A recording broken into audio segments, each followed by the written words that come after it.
Yeah, it's We're it's off to a recording. fantastic start already.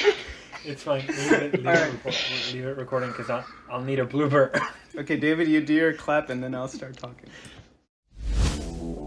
Welcome back to another special mini episode of The Uncaging with your Nicolas Cage fanboys, Satyam Kanal and David Toro. How's it going? And today is a very special day indeed, because today we are joined by the coolest, hippest, and smartest guy I know, bringing us his own very unique perspective, the Prince of Pindi and the Prince of DC, Ali. I am humbled. Hi guys. Ali, this is your first time here. How are you doing? I'm doing good. Tell me how things are. It's good. We have a little revolution in DC. There's 20,000 cops everywhere. Yeah, it's good old revolution season. Do you have a cop in your house? Yeah, actually, the building got a security person for Oh my God. duration of week until inauguration. And it's like, Damn. guys, no one gives a shit about this building. See, That's like, crazy. how far are you exactly from the Capitol, or like? About 5 blocks. Oh wow. Oh damn, that's Okay. pretty close. But it's like Yeah. it's like long like DC blocks, That's so crazy. it's like it's about a I mile. see, I see. I'm a mile away. All right, so today we are going to dive into the second episode of the new Netflix docuseries, History of Swear Words, hosted by our very own Nicolas Cage. And along with our usual spoilers alert, profanity alert as well. So switch it off right now if you have kids in the vicinity. And okay, now I feel okay to say that like last episode we dealt with the word fuck, and that was a lot of fun. And this episode's glorious word is none other than shit. And David, how are you doing? How is your week? I'm doing well. Just out of curiosity, what is your favorite use of the word shit? I would say whenever I stub a toe or like just any sort of pain, it's automatically shit. And like it's never fuck. It's never like crap or oh darn. Like the fuck. it's always shit. I remember in college when we shared a room senior year, and you stubbed your toe quite many times. Did I? And I do remember you saying shit. Yeah, I think you did. If you didn't break your foot, then you definitely broke the bed frame with it. Hey. That's hilarious. That's the classic Ali laughter. Oh, I love it. What's your favorite use of the word, Satyam? For me, I think shit is very unique because, like in the episodes, they also talked about it. But I like how you add the in front of it, and it flips the meaning completely. So for me, my favorite is definitely in the context of like something being cool, being called the shit, especially like if it's the shizzle or like something like super cool. So yeah, I would say that's my favorite use of the word. I think my favorite one is just saying shithead, calling someone a shithead. I don't know. There's something pretty organic about the word. Right. Yeah. Something pretty cool that I found was that holding the experiment that they do, holding your hand in ice, it'll make you last longer as long as you're cursing, and I do concur with that. If I'm lifting weights or if I'm like running and I'm like on the last mile, if I curse in my head, it's like I get this extra oomph to finish that last mile or that last rep. I thought it was pretty interesting. Yeah, that is very interesting. Yeah, I agree. It's like this kind of freeing feeling that we associate with curse words. Something we say in our like rawest moments, I think. That's why it's very interesting. And yeah, you're right. I kind of want to do that experiment myself, but I don't really either because it looks fucking painful, Yeah, it just reminds me of the ice bucket challenge. Yes, actually. Yeah, for sure. I remember this Yeah. one of the Ice Bucket Challenges videos where the guy gets hit with a construction shovel or something. You just get whacked. I don't know. Do you remember that one? No. They try to dump water on him with a construction truck, but instead of tilting it, they lower the arm and it just smacks Oh him. my god, that's Yeah. fucking, it's a cartoon right there. Yeah, I don't know if I saw that one like that. Yeah, I'll try to find it later. But right. another thing that I really liked was that they brought in Isaiah Whitlock from The Wire Shit. with Mhm. his My boy. yeah.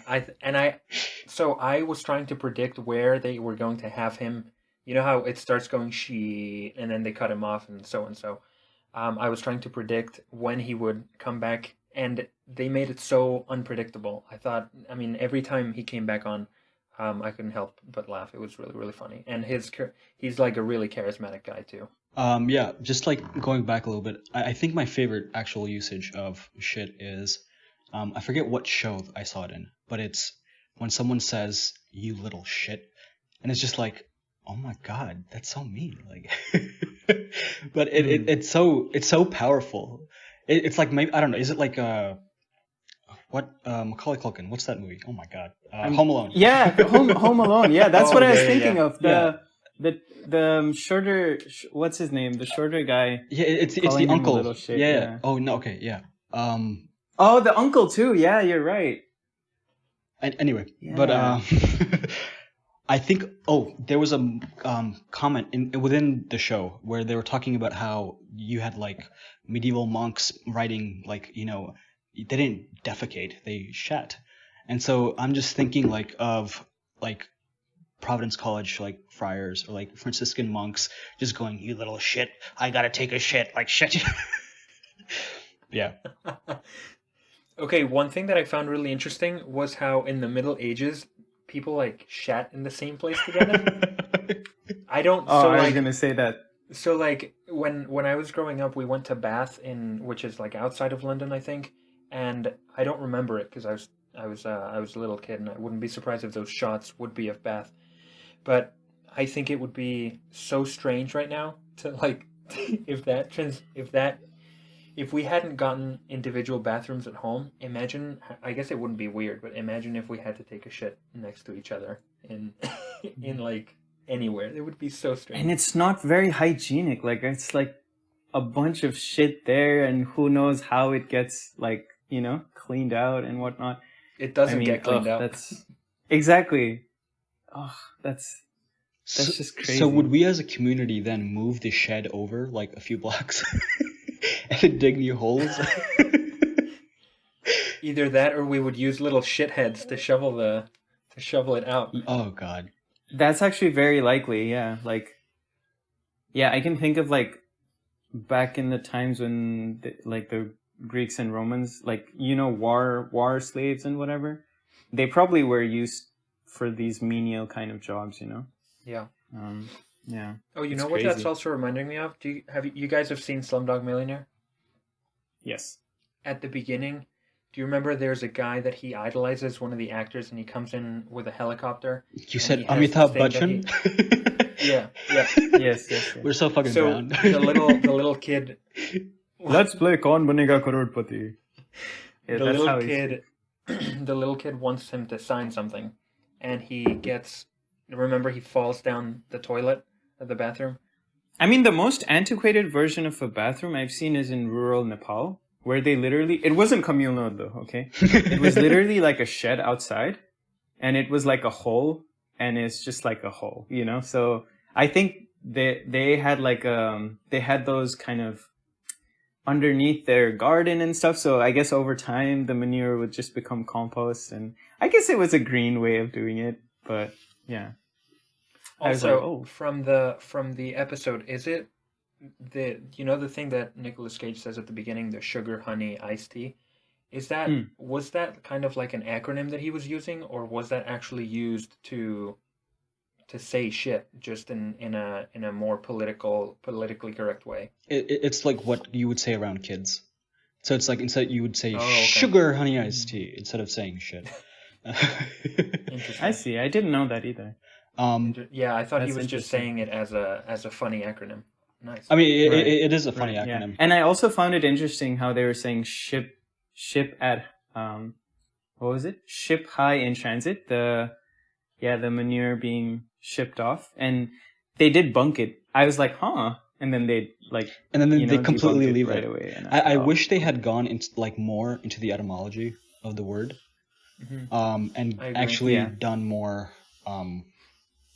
research type of vibe, where it's like, well, there's this one school of thought right. where shit came from, so, and then, but I guess Right. they did actually with the monks and shit. So they said only the monks. I liked how the last episode had the roots in like Danish or German or something like that of Yeah. some variant of fuck. I thought that was pretty interesting. And yeah, flicken or frickin' whatever. right. Yeah. And yes, Ali, Yeah. I agree that it would have been nice if to know if there was some actual origin to the word, if there was some precursor or something. And I also wanted to see if they had some talk about some variations of shit, like shite. Shite is a very cool version of shit, you know? Yeah. And I feel shite feels more impactful than shit. So I would have liked them to kind of talk about how different countries have slightly different variations on shit. But yeah. I also found the little thing that they do at the end with the parental advisory and the sticker and all. They have the Twisted Sister guy come to Congress to testify against that. I thought that was really interesting. I had no idea that that had been. I don't know who the lady was who passed the bill or whatever, but I thought it was really interesting that that's how it came about. How there was kind of like this freedom of speech debate about using swear words in a public domain, which I guess makes sense to me now. But it was pretty interesting how it came about, especially in the 80s with NWA and all of these prominent rap groups who they were pretty explicit with their lyrics and stuff. So yeah, I thought that was really, really interesting. I loved how they later, I don't know, whenever like, African American culture and, hip hop, rap and all of that comes in, I find it super cool. So I love how they subverted the feeling associated with the word. Like I said in the start as well, this is how I love the usage of shit when they say, like they changed it so much that when you say it's the shit, it's like the shit, it's like so cool. It's like the gold standard of something. So I love how when they tie it in, and I also like the fact that they were saying how associating any word with profanity is like, all words are made up, but when you associate a negative connotation to a word, it's like, who makes these calls, So I really like that aspect of it too. It's like, it's definitely at a level, it's like associating terms to certain cultures and backgrounds. So I liked how they touched upon that as well. On that note, it sort of, does the word have meaning because of the way it sounds? Or does the word have meaning because we gave it meaning? And so it's obviously, a little bit of both, but is it because shit sounds like someone shitting? Or is it because we just associate it with shitting? And I guess it's sort of like the nature versus nurture argument. Not exactly, but it's something to think about. Well, it's interesting that you say that because when you're learning a language, one of the things they say, obviously, if you don't know a word, use context clues. If you don't know what the context is about, think about, and it doesn't always apply, but think about how the word sounds, and more often than not, some of the words are actually made or not made or constructed, but they have evolved in a way to kind of resemble what it means in a way. So I completely see how that. I mean, I can imagine just like shit, just splashing against the wall or something. So, and shit is a unique one as well because, for example, like fuck or like damn or like bitch, like they don't have negative connotations on their own. It's contextual, right? But shit, the term shit applies to shit. So the term itself is applied to something that is universally disliked, right? Like nobody likes shit. So yeah, it definitely sets it apart as being like, you can visualize it. You can see, okay, it's trash. It's garbage. It's shit, So yeah. It's definitely one of those. Yeah, I thought the episode was pretty good. I really liked the fuck one much better than this one. Primarily because of what Ali said, the historical context of it. I really like that, learning about the history of words, and it's just interesting because it shows the evolution of language. But yeah, this one was probably my, obviously we've only watched two, so my second favorite. Yeah, Shit. yeah, yeah. One thing I want to say is that since this is the Cage podcast, Nicolas Cage himself, so strange seeing him with a black beard. One, it's not very common Right? to see like just black beards.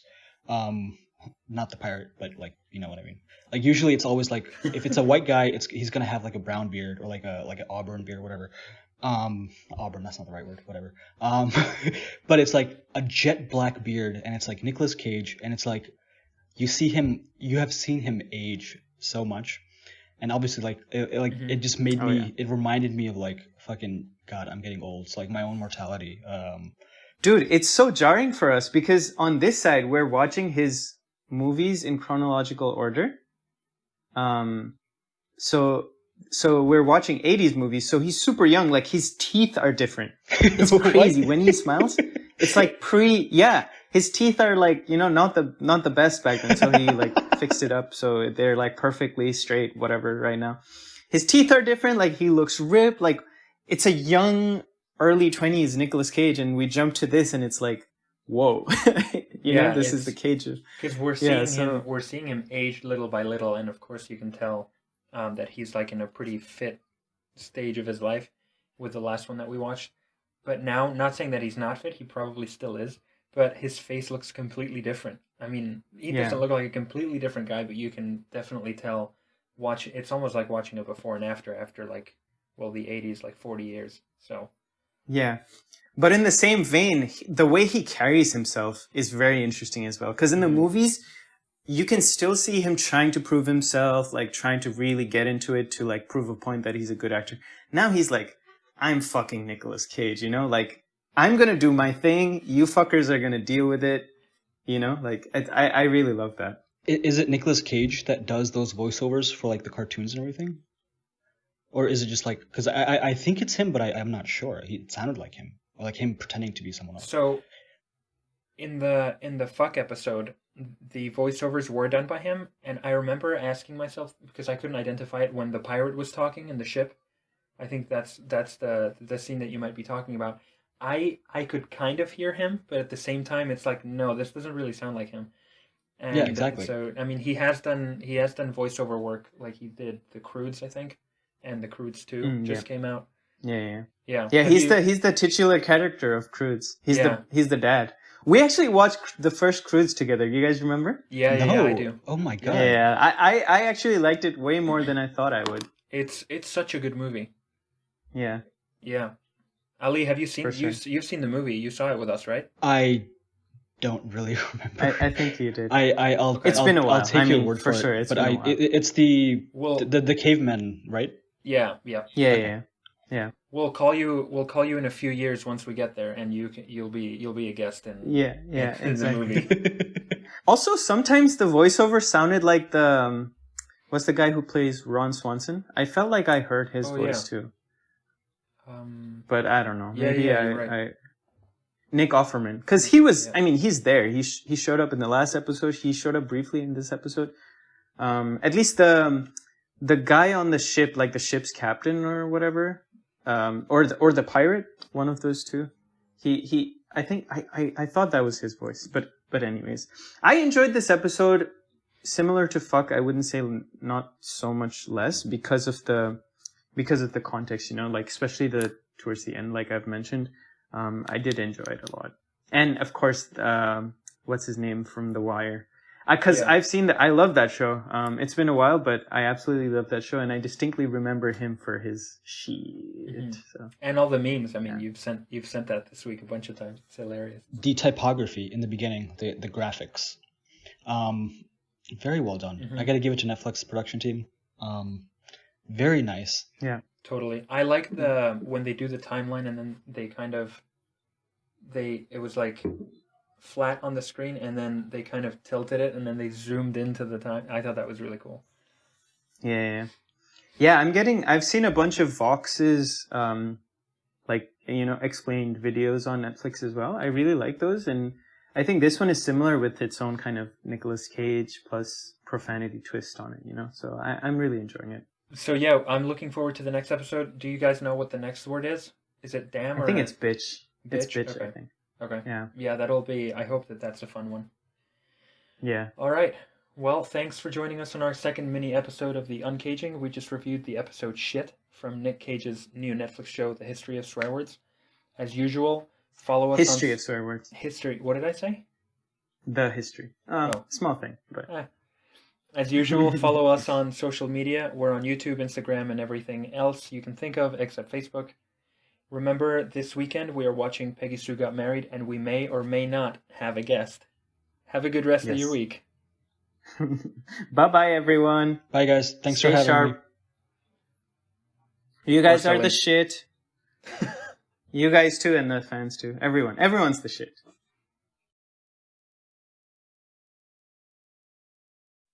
Hello.